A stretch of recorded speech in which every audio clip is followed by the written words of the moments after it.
Таджики настолько не доверяют правоохранительным органам, что даже не пытаются туда обращаться. Досмотрите это видео до конца, и вы узнаете, какая тяжелая ситуация возникла и почему об этом молчат. И молчат ли вообще? Подписывайтесь на наши обновления и точно будете в курсе всего самого актуального и важного. Используйте, пожалуйста, VPN при просмотре, поддержите наш канал. В Генеральную прокуратуру Таджикистана не поступило жалоб на применение пыток от задержанных журналистов и жителей Горно-Бадахшанской автономной области.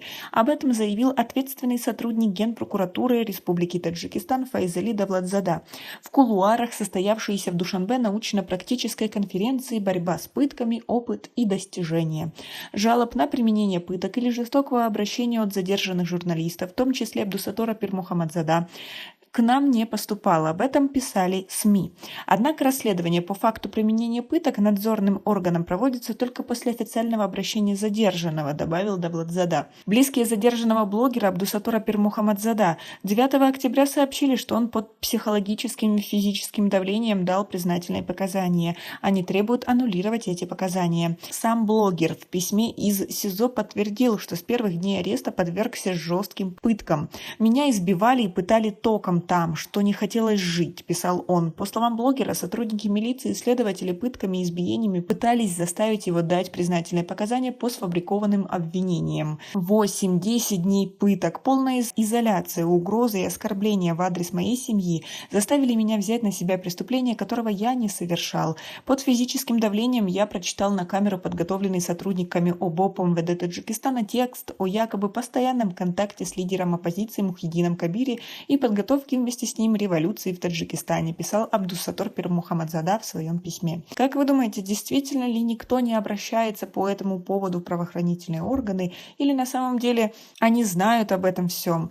Люди обращаются, но они пытаются это всячески умолчать. Как вы думаете, что на самом деле происходит? И даже если не обращаются, то почему? Настолько не верят, что им помогут?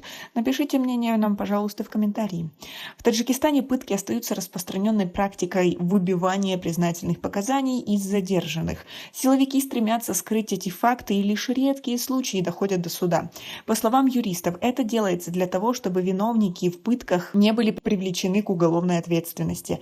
Между тем, международная правозащитная организация Human Rights Watch в декабре прошлого года опубликовала свой очередной ежегодный доклад о ситуации с соблюдением прав человека, в котором отмечалось, что плохие условия содержания в таджикских тюрьмах и пытки в них продолжают иметь место, что тюрьмы переполнены, что с заключенными часто плохо обращаются.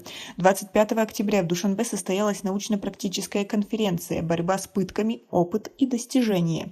Ее инициаторами стали коалиция гражданского общества против пыток и безнаказанности в Таджикистане и Генеральная прокуратура Республики Таджикистан. В работе конференции участвовали представители Верховного суда Таджикистана, МВД, Офиса уполномоченного по правам человека в Республике Таджикистан, эксперты, представители международных организаций и посольств.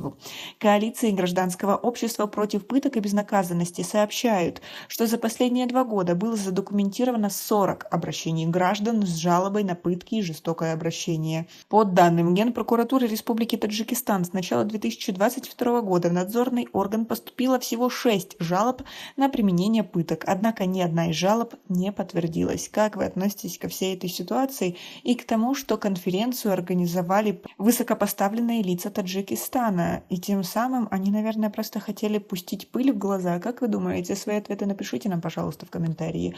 У нас пока на этом все. Оцените наше видео подпиской и лайком. До скорой встречи.